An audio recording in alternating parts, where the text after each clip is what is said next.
Let's get out our writing intention sheet. Today's date is 10-17. Today as a writer I'm working on organizing for my draft.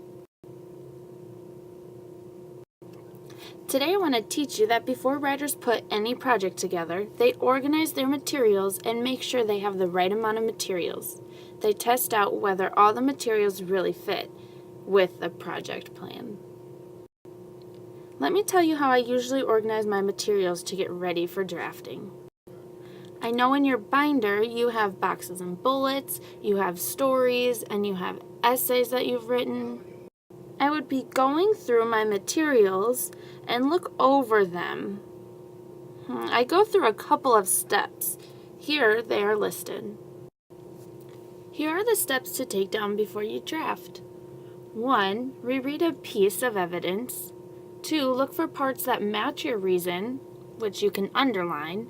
And 3. Decide if you need to cut or revise.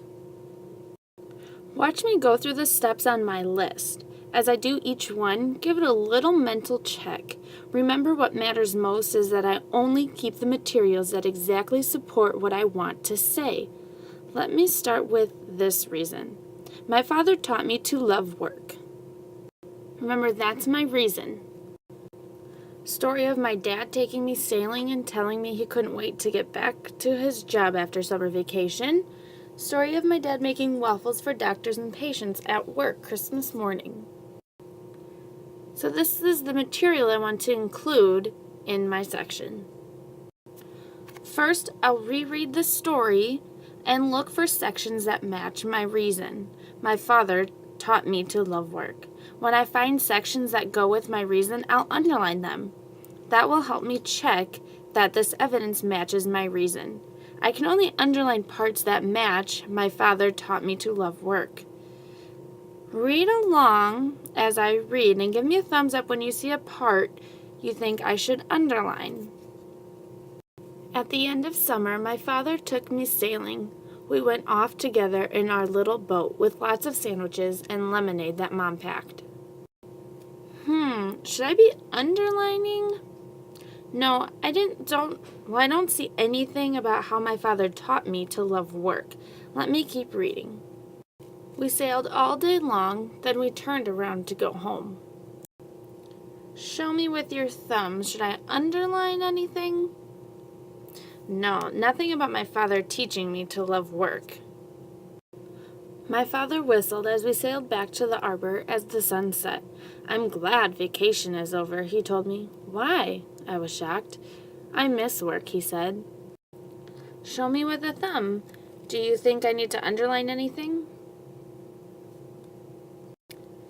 Yes, that part shows he loves work. Finally, I get to underline something.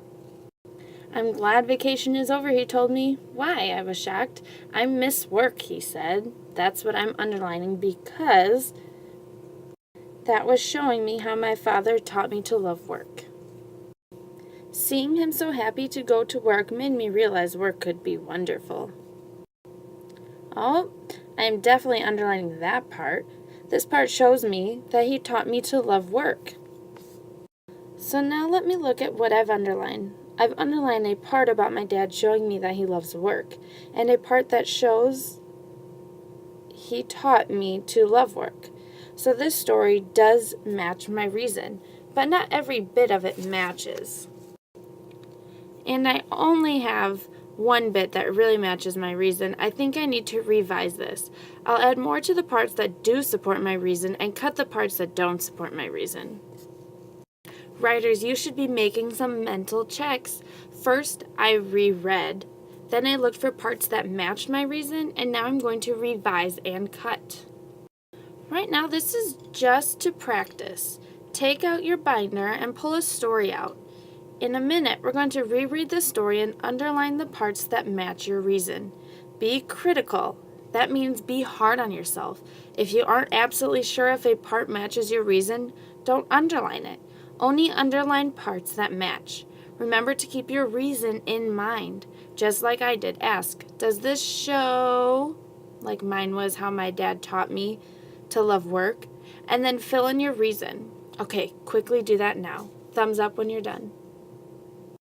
Let me keep going. Watch how I do the last step on the list. Make mental checks when you see me do it. Okay, so I need to cut and revise my story to make sure every bit matches my reason. My father taught me to love work. I have to add more to the parts that show that and cut the parts that don't. I'll make a movie in my mind and only story tell the parts that show my father taught me to love work. Again, only show the parts that show how he taught me to love work. At the end of summer, my father took me sailing. I was sad that vacation was over, but Dad seemed happy. He whistled as we got back to the arbor as the sun was setting. I'm glad vacation is over, he told me. Why? I was shocked. I miss work, he said. Seeing him so happy to go to work made me realize that work could be wonderful.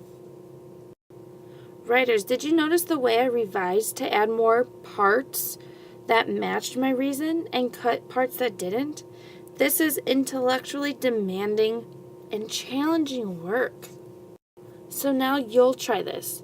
You've already read one of your stories and underlined parts that match your reason. Right now, reread that story and decide again which parts match your reason. Be hard on yourself. Make sure you still agree with the choices you made before. Do that now. Remember that just like I did, you will want to revise your story to elaborate on the parts that support your reason, and you will want to cut the parts that don't. Try writing your revised version in your mind. Turn and talk with your partner to share. So writers, like I just demonstrated, you need to go through your binder. You will find that some of the material in the binder doesn't really belong. So you'll need to tweak the story so it fits, or you may even decide that some material isn't going to work for this essay, and you'll tape it into your notebook to use as compost for new writing. Spend today being your own critical friend. Don't let any material slip by into your essay that isn't exactly right. Remember to reread your piece of evidence. Look for parts that match your reason, which you're going to underline, and decide if you need to cut or revise. If you haven't written some stories down for essays, that's what you should do first, and then go ahead and organize your material to put into your essay. Let's make it a great day.